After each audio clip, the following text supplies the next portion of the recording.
ఎందుకు తెలుసా? ఆయన కోట్లాది దేవదూతల మధ్యలో నివసించే దేవుడు. యెహోవా పరిశుద్ధుడు పరిశుద్ధుడని ఆయన ఆరాధిస్తుంటారు. వారి మధ్యలో ఉన్నటువంటి దేవుడు మనం తప్పుడు మాట్లాడుతుంటే, మోసాలు చేస్తుంటే ఆయన మన మధ్యలో రావడానికి అపవిత్రైన దేవుడు కాదు. ఆయన పరిశుద్ధుడైన దేవుడు. హృదయ శుద్ధి గల వారు ధన్యులు వారు దేవుని చూస్తారు. డైరెక్ట్ గా దేవుడు మన దగ్గర రాడు.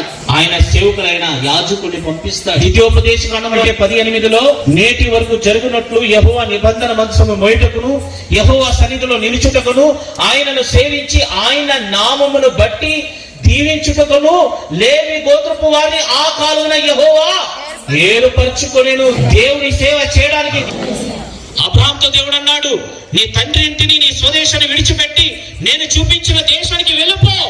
మోషే ఒక తీర్మానం చేసుకున్నాడు, ఐగుప్తులో ఉన్నటువంటి సుఖభోగం అనుభవించుట కంటే దేవుని ప్రజలతో నింద శ్రమ అనుభవించుట నాకు మేలు.